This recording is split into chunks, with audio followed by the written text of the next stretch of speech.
Hello, everybody, and welcome to our channel Learn with Piyush.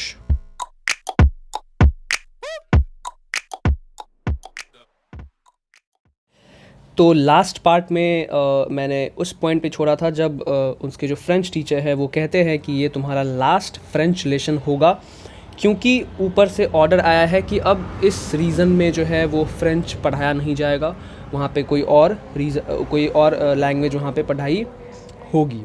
ठीक है, I hope आपने recall कर लिया होगा। और अगर आप नए हो तो सबसे पहले मैं आपको सजेस्ट करूँगा कि just go and watch that video first.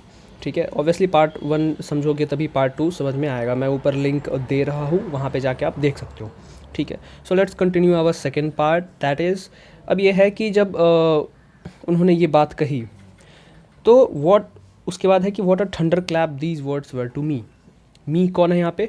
Friends. ठीक है, वो जो बच्चा है वो यहाँ पे उसको यहाँ पे मी से कंपेयर किया गया। मतलब जब ये बात बोली गई वहाँ पे, ठीक है, जब ये बात बोली गई वहाँ पे कि ये तुम्हारा लास्ट लेसन है, तुम बच्चों का ये लास्ट लेसन है क्योंकि ऐसी ऐसी बातें हैं, तो ये जो है एक बहुत लाइक जैसे बिजली कड़कती है ना बहुत ज़ोर उससे, तो ये बहुत उस टाइप का था। मतलब एक बहुत ज़ोर से बिजली कड़कती है कि झटका लगता है सभी बच्चों को, फ्रेंड्स को भी, कि ये कैसे हो सकता है, how is this possible. Oh the riches, that was what they had put up at the town hall.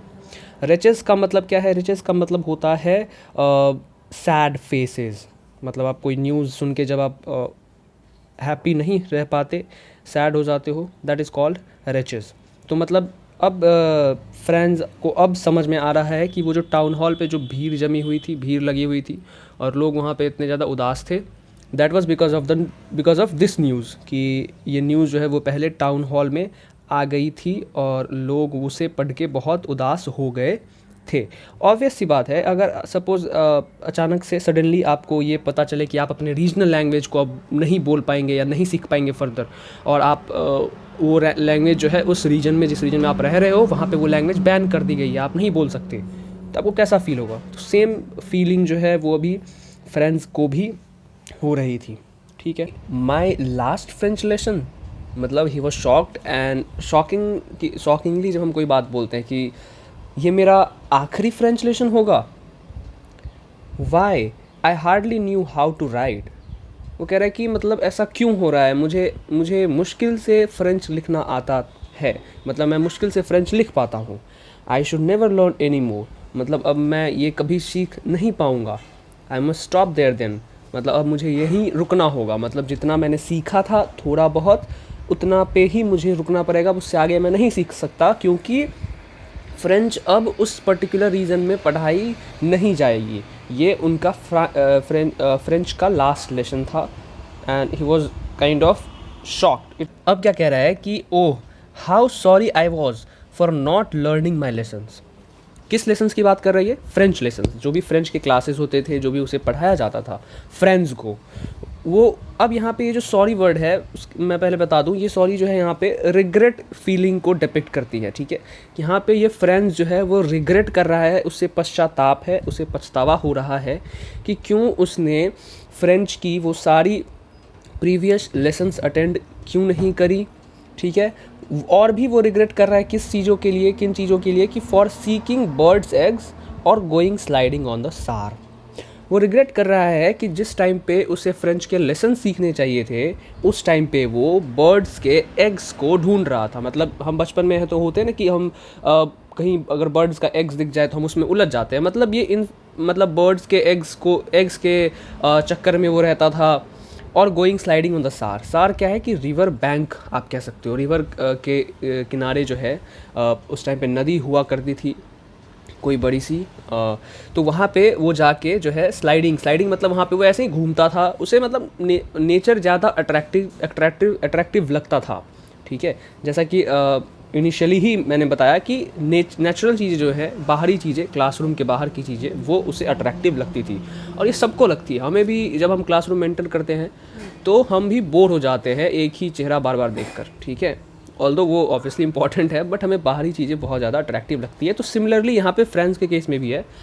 अब चूँकि उसे पता चला कि अब वो कभी फ्रेंच पढ़ नहीं पाएगा, चूँकि अब वहाँ पे जो है इम्पोज हो गई है अदर लैंग्वेज, फ्रेंच वहाँ पे नहीं पढ़ाई जाएगी, since the area was given as the settlement to Prussia. तो ये सारे चेंजेस आए, तो अब उसे इस बात के लिए रिग्रेट हो रहा है कि क्यों उसने वो सारी टाइम उसने वेस्ट कर दिए इधर उधर के बातों में, इधर उधर करने में, और वो फ्रेंच के लेसन्स वो नहीं सीख पाया। ठीक है, अब कह रहे हैं my books that had seemed such a nuisance a while ago, so heavy to carry, my grammar and my history of the saints were old friends now that I couldn't give up. अब देखो यहाँ पे क्या ना, sudden change of things हो गए, मतलब अचानक से जब इसे न्यूज़ पता चली तो मतलब नज़रिया जो था इस फ्रेंड्स का, जो चीज़ों के प्रति देखने का, लाइक उसके बुक के प्रति देखने का नज़रिया कैसा था, वो सारी चीज़ें चेंज हो गई। कि अर्लियर उसको क्या लगता था कि उसके जो बुक्स हैं वो उसे एक न्यूसेंस का मतलब होता है समथिंग दैट अनॉइज, मतलब जो कि अनोइंग हो, जो कि आपको पसंद नहीं, जिससे आप इरिटेट होते हो। तो उसे उसके बुक जो है वो पहले एक अनोइंग ऑब्जेक्ट की तरह लगते थे, सो हैवी टू कैरी, और उसे वो जो भी बुक्स थे उसे बहुत भारी लगते थे वो स्कूल बैग में डाल के स्कूल ले जाना। My grammar and my history of the sense उसकी कोई बुक होगी हिस्ट्री की, तो मतलब ये दो बुक्स थे जो कि वो पढ़ा करता था, और ये दोनों मतलब एग्जाम्पल के तौर पे यहाँ पे दो बुक्स लिए गए हैं, बाकी तो उसको सारे ही बुक्स अनोइंग लगती थी सारी बुक्स। अब वो कह रहा है कि were old friends now that I couldn't give up. अब वही सारी चीज़ें जो उसको अनोइंग लगती थी, वो अब उसे ऐसा फील हो रहा है कि ये मेरे पुराने दोस्त हैं जिनको मैं कभी छोड़ नहीं सकता, या फिर जिनको मैं कभी छोड़ नहीं पाऊँगा। तो ये सडन चेंज ऑफ फीलिंग हुआ है फ्रेंड्स के अंदर जब उसे ये बात पता चली कि ये उसका आखिरी लेसन है फ्रेंच का। ठीक है, अब क्या है कि and M Hamel too the idea that he was going away that I should never see him again made me forget all about his ruler and how cranky he was. अब कह रहा है कि ये तो पहला जो इसका देखने का तरीका था चीज़ों को बुक्स के प्रति, वो चेंज हुआ। साथ ही साथ एम हेमल जो कि उसे पहले बहुत उनका जो लोहे का रूलर था जिससे वो मतलब डराते थे बच्चों को, और क्रैंकी का मतलब होता है कि एक सनकी टीचर या फिर सठिया, मतलब जैसे हम बोलते हैं ना कोई सठिया गया है ये, तो उस टाइप के टीचर शायद थे वो एम हेमल। तो उसे पहले ये लगता था, मतलब एम हेमल को देख के उसे ये वाली फीलिंग आती थी कि ये बहुत मतलब खरूस है, बहुत ज़्यादा स्ट्रिक्ट है। अब उसके प्रति भी फ्रेंड्स का जो है वो नज़रिया बदल गया। कैसे? अब वो जब उसे पता चला कि मतलब उसे ये आइडिया लगा कि अब वो कभी उसे देख नहीं पाएगा, एम हेमल को देख नहीं पाएगा, तो ये सारे आइडियाज़ जो है वो पहले जितने भी थॉट्स उसके मन में थे, एक पर्टिकुलर जो उस पर्सन के लिए हमारे पास प्रीवियस जो भी थॉट्स होते हमारे माइंड में, वो उसके माइंड में चेंज हो गए कि अब मैं इसे कभी देख नहीं पाऊँगा, है ना। तो मतलब कहने का मतलब ये है कि वो अब बदल गया, मतलब फ्रेंड्स जो है वो चेंज हो गया, लेकिन चेंज होने का टाइम उसका बहुत गलत था, मतलब तब तक बहुत देर हो चुकी थी। अब ना ही कोई फ्रेंच लेसन होने वाला था, ना ही एम हेमल होने वाले थे। तो अब यहाँ पे इसके हाथ में सिर्फ और सिर्फ रिग्रेट ही बच गया है। ठीक है, अब क्या है कि पुअर मैन किसके लिए इसने कहा है फ्रेंड्स ने? एम हेमल के लिए। साथ ही साथ उसे खुद पे भी दया आ रही है, तो वो कह रहा है कि पुअर मैन मतलब कितना वो मतलब दया आ रही है उसे। It was in honour of this last lesson that he had put on his fine Sunday clothes and now I understood. और अब उसे समझ में आती है कि why the old man of the village were sitting there in the back of the room. मतलब ये है यहाँ पे कि फ्रेंड्स को अब सारी चीज़ें क्लियर हो गई है। जब उसने कहा, एम हेमल ने कहा कि अब ये तुम्हारी फ्रेंच की लास्ट लेसन है क्योंकि ये ऐसे ऐसे न्यूज़ आया है, अब यहाँ पे फ्रेंच नहीं पढ़ाया जाएगा। तो जब उसे सारी चीज़ें क्लियर हो गई, फिर वो कहता है कि अच्छा, इसका मतलब इन्होंने जो वो संडे की जो स्पेशल क्लॉथ्स जो टीचर वो डाल के आए थे, जो स्पेशल ओकेज़न पे वो पहनते थे, वो क्यों वो आज के दिन उन्होंने पहना है, जो उसे पहले डाउट था वो अब क्लियर होता है। और साथ ही साथ उसे अब ये भी समझ में आता है कि why the old man of the village were sitting there in the back of the room, कि क्यों जो भी विलेज के जो ओल्ड मैन थे, मतलब जो बड़े बुजुर्ग थे, वो क्यों उस रूम के मतलब क्लासरूम के लास्ट बेंच पे बैठे हैं। It was because they were sorry too. ये इसलिए था क्योंकि उन्हें भी रिग्रेट था, यहाँ पे भी सॉरी का मतलब रिग्रेट ही है, too that they had not gone to school any more. मतलब उन्हें भी इस बात की ग्लानि थी, गिल्ट थी कि वो कभी स्कूल नहीं जा पाए थे, इसलिए वो लास्ट क्लास था सिंस फ्रेंच उनके अपने नेटिव लैंग्वेज का, तो वो अटेंड करने आए थे। ठीक है। It was their way of thanking our master for his 40 years of faithful service and of showing the respect for the country that was theirs no more. मतलब ये था कि कह रहा है कि फ्रेंड्स कह रहा है कि ये उनका तरीका था कि अपने मास्टर को थैंक करने का, थैंक यू बोलने का, कि उन्होंने 40 ईयर्स, ये बहुत ज़्यादा टाइम होता है कि कोई 40 साल एक ही जगह बैठ के अगर आप कहीं पे सर्विस दो तो आपको उस जगह से एक बहुत ज़्यादा अटैचमेंट हो जाती है। तो इसलिए वहाँ पे जो माहौल था वो बहुत सैड था, और ये लोग जो है वो उनको थैंक करने के लिए, थैंक यू बोलने के लिए उनका अपना तरीका था, इसलिए वो क्लास में आए थे अटेंड करने के लिए स्पेशली। ठीक है, ताकि उनको थोड़ा सा अच्छा लगे, और तो मतलब उनको ये फ़ील कराने के लिए कि आपने 40 साल तक यहाँ पे सर्विस दी है, लेकिन अब ये सर्विस यहाँ पे नहीं रहेगी, ऐसा फ्रेंड्स कह रहा है। ठीक है। अब क्या है कि while I was thinking of all this, जब वो फ्रेंड्स जो है वो ये सारी चीज़ें सोच रहा था कि आज इन्होंने स्पेशल कपड़े क्यों पहने हैं, आज ये सारे गांव वाले क्यों आए हैं, I heard my name called, उतने में ही उसी बीच में उसे ये सुनाई देता है कि उसका नाम पुकारा गया है, उसे बुलाया जा रहा है। क्यों बुलाया जा रहा है? It was my turn to recite. Recite का मतलब होता है कि आप जो भी चीज़ घर से होमवर्क मिलती है आपको लर्न करके आना है और आपको सुनाना है। रिसाइट मतलब आपको डिपिक्ट करनी है, वो चीज़ें एक्सप्लेन करनी है। ठीक है। तो अब ये फ्रेंड्स की बारी थी कि वो अब पार्टिसिपल जो उसको होमवर्क मिला था उसे अब क्लास के सामने सुनाए, उसके रूल सुनाए। What would I not have given to be able to say that dreadful rule for the participants all through, very loud and clear and without one mistake। वो कह रहा है कि मैंने क्या नहीं किया, मतलब कहने का मतलब ये है कि मैंने वो जो भी पार्टिसिपल्स के बहुत ज़्यादा अनोइंग रूल्स थे, ड्रेडफुल का मतलब होता है अनोइंग जो रूल्स थे, रूल्स मतलब जो स्ट्रक्चर्स होते हैं, वो रूल्स थे, उसको मैं क्लास के सामने एक लाउडली क्लियरली बोल पाऊँ और बिना किसी गलती के बोल पाऊँ, इसके लिए मैंने क्या नहीं किया। मतलब उसने बहुत ज़्यादा कोशिश करी क्लास के सामने बोलने की, but I got mixed up on the first words and stood there. लेकिन जैसे ही उसने बोलना शुरू किया वो पहले ही वर्ड पे अटक गया। ऑब्वियसली बात है, चूँकि अब वो होमवर्क करके नहीं आया है, तो हमारे साथ भी होता है जब हम होमवर्क करके नहीं जाते क्लास में और हमें कुछ सुनाने के लिए कहा जाता है तो हम ऐसे करने लगते हैं ना, मतलब अटक जाते हैं हम। तो वैसे ही वो भी अटक गया। Holding on to my desk, मतलब अब जैसे हम खड़े होते हैं और आप ये चीज़ फील कर पाओगे, ये पता है ये बहुत रिलेटेबल चीज़ है। जब आप खड़े होते हो, मतलब आपको कहा जाता है कि अपने बेंच पे खड़े होकर फिर उसके बाद सुनाओ, मतलब जहाँ बैठे हो वहीं पे खड़े होकर सुनाओ। जब हमें कुछ नहीं याद नहीं आता तो हम बेंच को कैसे मतलब पकड़ लेते टाइटली, वैसे ही उसने पकड़ लिया बेंच को टाइटली। माई हार्ट बीटिंग, और हमें डर लगता है तो हमारा हार्ट बीटिंग मतलब start beating very fastly and not daring to look up. और उसे इतना डर हो गया था कि वो डर के मारे ऊपर देखने की भी हिम्मत नहीं कर पा रहा था। तो ये बिल्कुल, ये जो पैसेज है ना, ये बिल्कुल रिलेटेबल चीज़ है। मेरे साथ तो पर्सनली बहुत बार हुई है कि जब मैं छोटे क्लास में था, जूनियर क्लासेज में, लाइक 4-5 में, तो होमवर्क मिलती थी ऑब्वियसली मेमोराइज़ करने के लिए, और कई बारी मैं याद करके नहीं जाता था, और लकीली नहीं कहूँगा मैं, अनलकीली मेरा ही नाम पहले लिया जाता था। And I was into the same situation that the friends जिस सिचुएशन में था, सेम सिचुएशन में भी था, और मतलब पिटाई लगती थी कभी कभी नहीं लगती थी, तो ऐसा सीन होता था। तो ये जो पैसेज है वो बहुत रिलेटेबल है। I hope you all are able to relate this, right.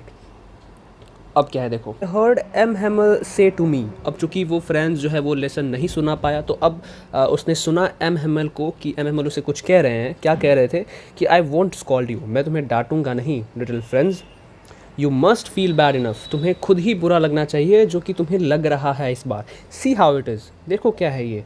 Every day we have said to ourselves, वाह I have plenty of time, I will learn it tomorrow. ये एम कह रहे हैं कि हर दिन हम खुद से ये कहते हैं कि अरे छोड़ो, हमारे पास अभी बहुत टाइम है, हम कल कर लेंगे। मतलब हमारे अंदर एक प्रोक्रेस्टिनेशन नाम का एक शब्द होता है जो बहुत बहुत डोमिनेटिंग होता है, मतलब हम लोगों में, हमें उसे ही ओवरकम करना होता है। तो वो कह रहे हैं कि हम हर दिन जो आज का काम है उसे कल पे टाल देते हैं, और अल्टीमेटली वो काम कभी हो नहीं पाता। ठीक है। And now you see where you have come out. और अब तुम देखो, चूँकि तुमने सारे काम जो है वो अपने होमवर्क को कल पे टाला, तो देखो अभी तुम कहाँ पे हो कि तुम लेसन सुना भी नहीं पा रहे। That's the great trouble with Alsace, she puts off learning till tomorrow. अब ये यहाँ पे जो है एमएमएल आगे कहते हैं कि एक्चुअली यही जो है प्रॉब्लम जो है वो एल्सेस के साथ भी है। She puts off learning till tomorrow now those fellows. Else's यहाँ पे उसके गांव वाले जो हैं, उसके बच्चे जो हैं, गांव के बच्चे, उनके लिए ये कह रहा है कि now those fellows out there will have the right to say to you how is it you pretend to be Frenchman and yet you can neither speak nor write your own language. अब ये यहाँ पे MML ने कहा कि देखो ये problem सिर्फ तुम्हारे साथ नहीं है, ये जो एल्सेस हैं, इनके जितने बच्चे हैं या फिर पहले बच्चे रह चुके हैं, उन सभी के साथ ये दिक्कत है कि वो आज का काम कल पे टालते हैं और अल्टीमेटली वो सीख नहीं पाते। अब क्या किया है तुमने कि अब तुमने नाउ दोज फेलोज़ किसके लिए है? ये कहा गया है उन आर्मी, मतलब प्रशियन आर्मी के लिए, प्रशियन लोगों के लिए, ठीक है, जिन्होंने उसको रूल, जिनके अंदर वो अब एल्सेस और लॉरेन, दो स्टेट्स जो हैं वो आ चुके थे। तो कह रहा है कि देखो अब तुमने उन्हें मौका दे दिया ये पूछने का, ये बोलने का, तुमने उन्हें अधिकार दे दिया। Have the right to say to you, तुमसे ये सवाल पूछने का तुमने उन्हें अधिकार दे दिया कि वो तुमसे पूछेंगे कि हाउ इज़ इट, ये कैसे है कि तुम प्रिटेंड करते हो कि तुम फ्रेंचमैन हो, लेकिन सबसे बड़ी बात है कि तुम्हें ना फ्रेंच बोलना आता है ना लिखना आता है। ये बहुत इंपॉर्टेंट लाइन है I would say, because reason है इसके पीछे कि जब आपको अपनी मातृभाषा, सपोज़ हम हिंदुस्तान में रहते हैं और अगर हमें हिंदी नहीं आती हो, ठीक है, सपोज़ हमें कोई और मतलब कोई और भाषा आती हो, लाइक बांग्लादेशी आता, मतलब कुछ ऐसे, मतलब सपोज़ इंग्लिश आती हो और हम हिंदुस्तान में हैं, हिंदुस्तानी, लेकिन हमें हिंदी नहीं आती, तो एक तरीके से हमारी आइडेंटिटी पे जो है वो एक क्वेश्चन मार्क लग जाता है। तो यहीं पे एमएमएल कह रहे हैं कि तुमने उन्हें मौका दे दिया कि वो तुम्हारी आइडेंटिटी पे क्वेश्चन कर सके कि तुम फ्रेंचमैन प्रिटेंड भी करते हो कि फ्रेंचमैन हो, लेकिन तुम्हें आता भी नहीं है, ठीक है। But you are not the worst poor little French, लेकिन तुम ही एक ऐसे नहीं हो जो सबसे ख़राब हो इस मामले में, मतलब वर्ड्स, मतलब तुम्हारी ही ऐसी ख़राब सिचुएशन नहीं है। We have all a great deal to reproach ourselves with, मतलब यह है कह रहे हैं कि वी हैव ऑल, यहाँ पे मतलब इन्होंने कहा कि हम सबको इस चीज़ से डील करना होता है, ठीक है, और हम सब ने डील की है, तो इसमें सिर्फ तुम ही अकेले नहीं हो, इसमें सिर्फ तुम्हारी गलती नहीं है, ठीक है, ये एमएमएल ने कहा। अब क्या है, your parents were not anxious enough to have you learn. They preferred to put you to work on a farm or the mills so as to have little more money. And I have been to blame also. Have I not often sent you to water my flowers instead of learning your lessons? अब यहाँ पे देखो MML कह रहे हैं कि तुम्हारे जो पेरेंट्स हैं वो भी कुछ ज़्यादा एंक्शियस नहीं थे, कुछ ज़्यादा वरीड नहीं थे कि तुम ये लेसन्स क्यों नहीं सीख रहे हो। वो तुम्हें इन लेसन्स को सीखने के बजाय ज़्यादा प्रेफरेंस दे रहे थे इस चीज़ को कि तुम फार्म पे जाओ या फिर मिल पे जाके काम करो ताकि कुछ पैसे कमा पाओ। मतलब पढ़ाई से तुम्हारे माता पिता का भी कुछ ज़्यादा वास्ता है नहीं।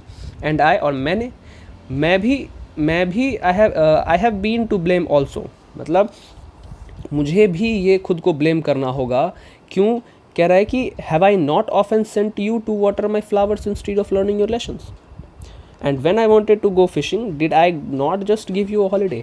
अब कह रहा है कि इसमें मेरी भी गलती है कि क्या मैंने तुम्हें नहीं, उसके जो स्कूल के बाहर जो फ्लावर की जो गार्डन थी जो स्टार्टिंग में बताया था मैंने, तो वो कह रहा है कि मतलब एमएमएल कह रहे हैं कि इसमें मेरी भी गलती है कि क्या मैंने तुम्हें नहीं भेजा कि जाओ फूल को थोड़ा पानी दे दो, है ना, इंस्टीड ऑफ लर्निंग लेसन्स, या फिर क्या मैंने तुम लोग को छुट्टी नहीं दी जब मुझे फ़िशिंग पे जाना होता था। तो कहीं ना कहीं इसमें तुम्हारे पेरेंट्स की भी गलती है। एमएमएल कह रहे हैं कि तुम्हारे पेरेंट्स की भी गलती है और मेरी भी गलती है, ये मैं मानता हूँ। मतलब एमएमएल उस दिन कुछ इमोशनल थे और बहुत ऑनेस्ट थे, ऑनेस्टली वो बता रहे थे जो भी चीज़ें बोल रहे थे वो, ठीक है। Then from one thing to another MML went on to talk of the French language, saying that it was the most beautiful। अब मतलब एक के बाद एक बातें करते करते वो मतलब बता रहे हैं एमएमएल कि फ्रेंच लैंग्वेज जो है वो बहुत ब्यूटीफुल लैंग्वेज है, ठीक है, बहुत ब्यूटीफुल लैंग्वेज है। कैसे, वो भी कहेंगे। लैंग्वेज इन द वर्ल्ड, पूरे वर्ल्ड में बहुत ब्यूटीफुल लैंग्वेज है। द क्लियरेस्ट, सबसे क्लियर, द मोस्ट लॉजिकल, और इसमें लॉजिक बहुत ज़्यादा है। That we must guard it among us and never forget it.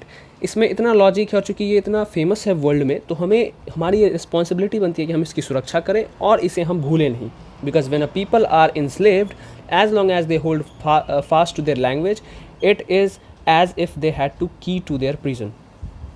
अब ये कह रहा है कि चूँकि हम लोग गुलाम बन चुके हैं, अभी इंस्लेव्ड हैं हम लोग, तो जितने देर तक हम अपनी लैंग्वेज को पकड़े रहेंगे, जब तक हम अपनी लैंग्वेज को नहीं भूलेंगे, तो अगर हम ये लैंग्वेज नहीं भूलते हैं तो ये लाइक इस तरीके से होगा कि जैसे हमें प्रिजन में बंद कर दिया है और हमारे पास की है।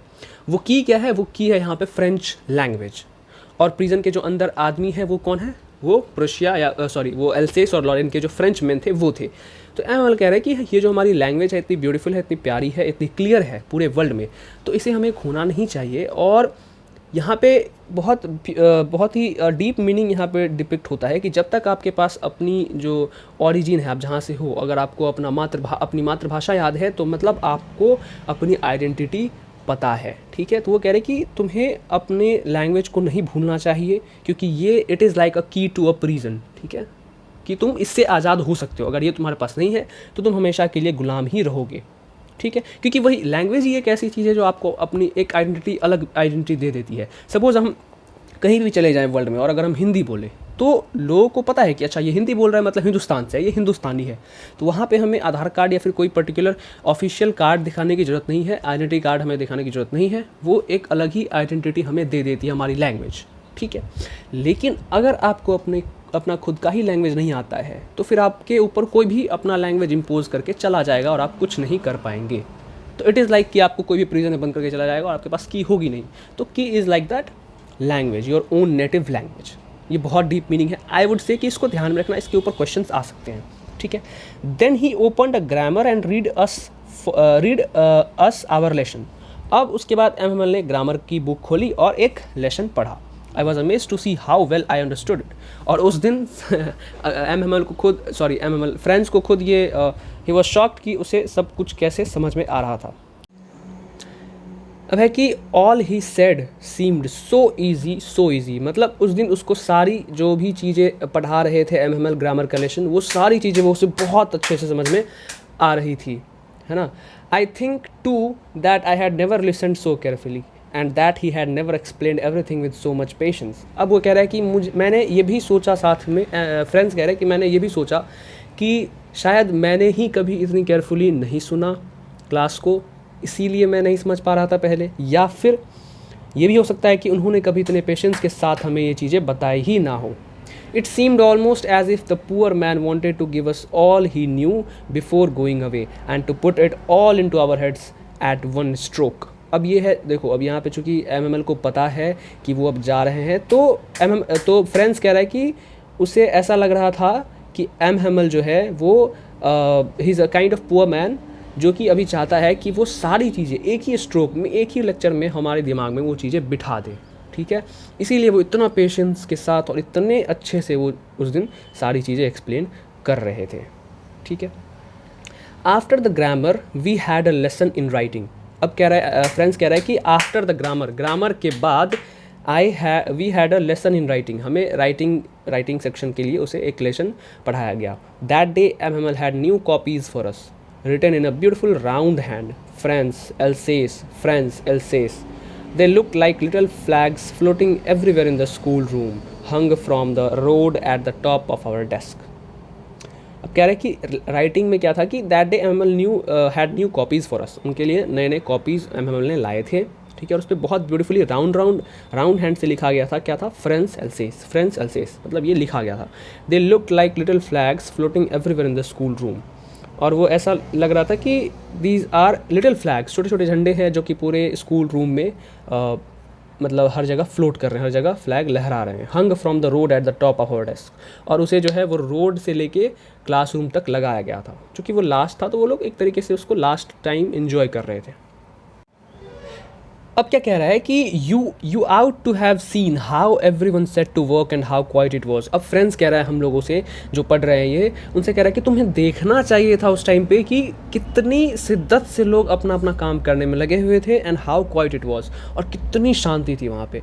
The only sound was the scratching of the pens over the paper, और सिर्फ केवल जो आवाज़ आ रही थी वो थी कि जब हम पेन से पेपर पे लिखते हैं तो वो जो लिखने की आवाज़ होती है सिर्फ वही आवाज़ आ रही थी। मतलब वहाँ पे everybody was performing their work very efficiently and very patiently, ठीक है।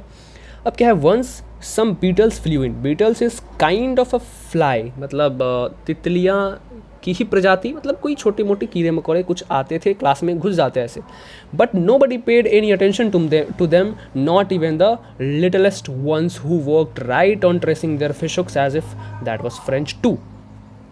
अब क्या है कि कई बार हमारे क्लास में क्या होता था, हमने ये बहुत बारी किया है कि हमारे क्लास में कभी कोई मधुमक्खी घुस आती थी या फिर कोई भी चीज़ें ऐसी घुस आती थी क्लास में, तो हम सारे उसमें होर में लग जाते थे, like we started like hooting and all, मतलब हम उसमें व्यस्त हो जाते थे, हमारा टेंशन शिफ्ट हो जाता था पढ़ाई से उस पर्टिकुलर चीज़ पे।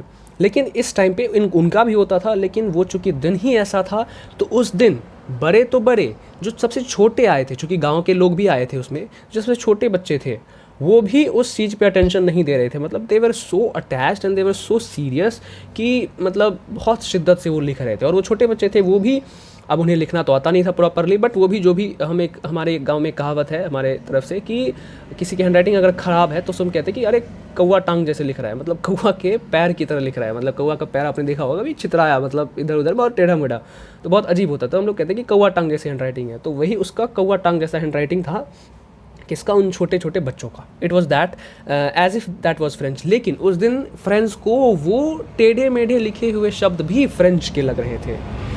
On the roof the pigeons cooed very low and I thought to myself, will they make them sing in German, even the pigeons?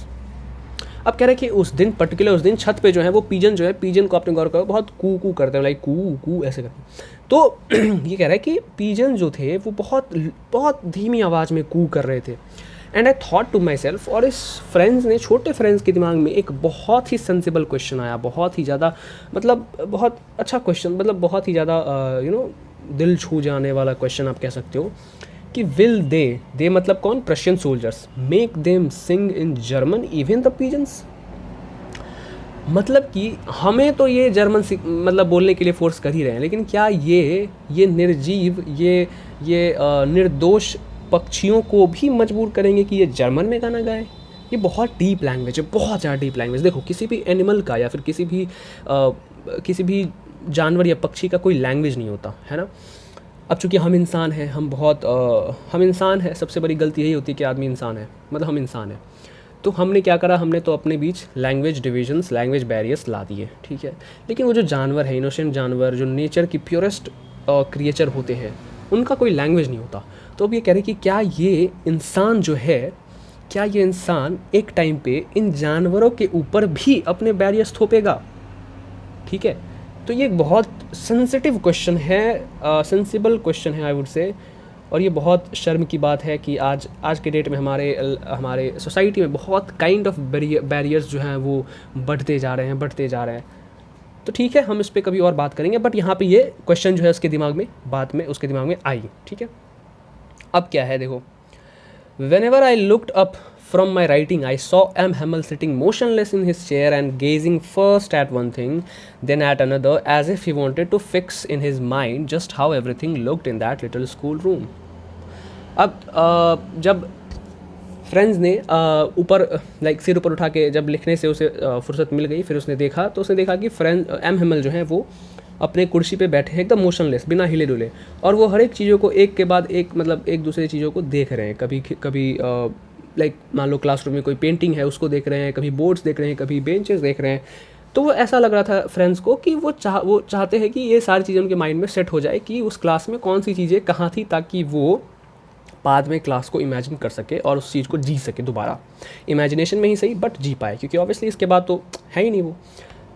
Fancy, for 40 years he had been there in the same place with his garden outside the window and his class in front of him. अब ये कह रहा है fancy का मतलब ये क्या है कि यहाँ पे फैंसी मतलब इट्स ब्यूटीफुल, इट्स अमेजिंग कि 40 साल से वो एक ही जगह पे थे, सेम प्लेस पे थे, with his garden outside the window, खिड़की के बाहर उनका गार्डन था पिछले 40 साल से, और उनका क्लास उनके सामने, ठीक है। जस्ट लाइक दैट, मतलब जैसे 40 साल पहले था वैसे ही अभी भी है। Only the desk and benches had been worn smooth. The walnut trees in the garden were taller, and the hop vine that he had planted himself twined about the windows to the roof. देखो क्या है कि अब कह रहे हैं कि यहाँ पे चीज़ों को डिस्क्राइब कर रहे हैं ये कि फ्रेंड्स कह रहे हैं कि जो मतलब वहाँ पे आसपास क्या क्या चीज़ें थी और क्या क्या चेंजेस आए 40 साल में। तो कह रहे हैं कि only the desks and benches had been worn smooth, मतलब चूँकि बैठ बैठ के हम घिस देते हैं उसको तो वो स्मूथ जाता है हमारा bench. The walnut trees in the garden were taller, और जो खजूर के पेड़ थे वो बड़े हो गए, लंबे हो गए। And the hop vine that he had planted himself twined about the windows to the roof, और हॉप वाइन आई थिंक कोई क्रीपर्स है जो कि खिड़की से अब छत तक पहुँच गया है। How it must have broken his heart to leave it all, poor man, to hear his sister moving about in the room above, packing their trunks for they must leave the country next day. मतलब friends जो है ये सोच रहा है कि कितना heart broken ये चीज़ होगा, हार्ट ब्रेकिंग चीज़ होगी एमएमएल के लिए कि वो इन सारी चीज़ों को छोड़कर उन्हें जाना पड़ेगा, ठीक है। और to hear his sister moving about in the room above packing their trunks, और ये सुन के उन्हें कितनी दिक्कत होगी, कितनी तकलीफ़ होगी कि उसकी बहन जो है, मतलब एमएमएल की बहन जो है वो सामान वगैरह पैक कर रही है ताकि वो लोग वहाँ से निकल सकें, वहाँ से जा पाएँ। ये बहुत हार्ट ब्रेकिंग है एमएमएल के लिए, ऐसा फ्रेंड्स कह रहा है। और ऑब्वियसली है भी, कोई भी जगह पे आप अगर बहुत दिन तक रहो तो आपको एक अलग सी अटैचमेंट हो जाती है, दैट्स नेचुरल। तो और अगर आपको वो चीज़ जगह छोड़ के जानी पड़ी तो बहुत दुख होती है, तकलीफ होती है। तो same situation was with the MML also. अब क्या है कि but he had the courage to hear every lesson to the very last. कह रहे हैं कि but he had that courage. अब एम हेमल की यहाँ पे कैरेक्टर का एक रिफ्लेक्शन हमें दिखाया गया है कि एम हेमल की कैरेक्टर कैसी थी कि इतने सारे दुख, इतने सारे लाइक हार्ट ब्रेकिंग चीज़ें उनके माइंड में चल रही थी, लेकिन फिर भी उनमें इतनी हिम्मत थी कि वो हर एक बच्चे का लेसन लास्ट तक सुने। After the writing we had a lesson in the history and then the babies chanted their ba be B बो बू। ये बा बे बी बो बू क्या मैं बताता हूँ। देखो, आफ्टर द राइटिंग, जब हमने राइटिंग की ये सेक्शन ख़त्म करी, हमारे पास we had a lesson in the history, हमें फिर उसके बाद हिस्ट्री में एक लेसन करना था, फ्रेंड्स कह रहा है। And then the babies chanted there. Babies chanted का मतलब क्या होता है? देखो, बेबीज़ यहाँ पे क्या है कि चूँकि गाँव के बहुत सारे लोग वहाँ पे थे, तो यहाँ पे सिंस बेबीज़ मतलब सभी को इंडिकेट किया गया है। क्यों? क्योंकि ये जो बा बे बी बो बू है, ये बेसिक है फ्रेंच का। जैसे हम पढ़ते हैं ना ओ आ ई ऊ ऐसे करके, तो उसी तरीके से यहाँ पे है बा बे बी बो बू, जो बेसिक है उनका, लाइक ओ आ, उनका ओ आ ऐसे होता था, ठीक है, बा बे बी बो बू। Down there at the back of the room, old Hauser had put on his spectacles and holding his primer in both hands. अब क्या है कि down there at the back of the room, old Hauser, चूँकि old Hauser back bench पे बैठा हुआ था, had put on his spectacles, उसने चश्मा अपना पहन लिया, holding his primer in both hands. Primer क्या होता है? बेसिक फ्रेंच बुक, जो बेसिक लैंग्वेज सिखाती है हमें फ्रेंच की। इन बोथ हैंड्स, दोनों हाथ में। Spelled the letters with them, और वो भी मतलब वही बा बे बी बोबू करने लगा, मतलब वो भी चीज़ें पढ़ने लगा। You could see that he too was crying. His voice trembled with emotion and it was so funny to hear him that we all wanted to laugh and cry. अब देखो क्या होता है, ट्रेम्बल्ड का मतलब क्या होता है मैं बताता हूँ। जब आप रो रहे होते हो और ड्यूरिंग दैट रोना आप कुछ बोलते हो, तो योर वॉइस स्टार्ट फ्लिकरिंग, आपकी आवाज़ जो है वो थरथराने लगती है। कभी आपने ट्राई कर रहा होगा, या फिर मतलब ट्राई कौन ही करता है, रोना क्या मैं बोल रहा हूँ, मतलब कभी आपने कभी आप फील आपने किया होगा ये चीज़, ठीक है। तो उसकी भी वॉइस जो है वो ट्रेम्बल कर रही थी with emotion. And the irony is कि इट सीम्ड फ़नी, मतलब ये फ़नी दिख रहा था, मतलब अब मे भी पता नहीं वो रोते हुए बहुत फ़नी दिखता होगा शायद, तो ये रोते हुए जो है वो फ़नी दिख रहा था कि हम सभी फ्रेंड्स कह रहे हैं कि हम सभी हंसना भी चाहते थे और रोना भी चाहते थे, मतलब मिक्स्ड फीलिंग थी वहाँ पे, ठीक है। अब कह रहे हैं कि how well I remember it that last lesson. अब इसी बात पे कह रहा है फ्रेंड्स कि मैं मतलब मुझे कितने अच्छे से ये याद है वो हमारा लास्ट लेसन। अब है all at once the church clock struck 12, और अचानक से तभी क्लॉक के घड़ी में, मतलब चर्च के क्लॉक में, सॉरी क्लॉक के घड़ी क्या बोल रहा हूँ मैं, मतलब चर्च में जो घड़ी होती है, घंटाघर जिसको हम कहते हैं, उसमें 12 बज जाते हैं। देन द एंगलस होता है बेसिकली एक घंटा होता है जो कि ठीक एग्जैक्टली 12 बजे पे बजाया जाता है किसी ह्यूमन के द्वारा। उसमें बहुत ज़्यादा आवाज़ आती है ताकि आसपास के सभी लोगों को पता चल जाए कि 12 बज गया है। At the same moment, the trumpets of the Prussians returning from drill sounded under our windows. और जब 12 बजे तभी अचानक से प्रशियन सोल्जर जो हैं, जो ड्रिलिंग कर रहे थे वहाँ मिल के पास, मिल के पीछे वाले फील्ड में, इनिशियली अगर आपको याद हो तो फ्रेंड्स ने वो चीज़ नोटिस की थी। वो सारे सोल्जर्स जो हैं वो वापस आ गए और साथ ही साथ आए तो ट्रम्पेट जो होती है, भोंपू, जो आपने सुना होगा मिलिट्री बेस वगैरह में बजती है, तो वो ट्रम्पेट जो है वो साथ ही बज रहा था हम सब ने, और वो जो है हमारे खिड़की से हमें वो सुनाई दी, हमें वो आवाज़ें, ठीक है। M Hamel stood up very pale in his chair, I never saw him look so tall. M Hamel अचानक से तभी अपने कुर्सी से खड़े हो गए। वेरी पेल मतलब उनका चेहरा जो है वो बहुत लाइक वाइट हो गया था। कभी हम जब हमें बहुत दुख होता है या शॉकिंग स्टेट में होते हैं हम, तो हमारे चेहरे की रंग बदल जाती है। इन हिज चेयर, और वो चेयर पे मतलब खड़े होते हैं। आई never saw him look so toll, और फ्रेंड्स कहता है कि मैंने उन्हें कभी इतना लंबा देखा नहीं।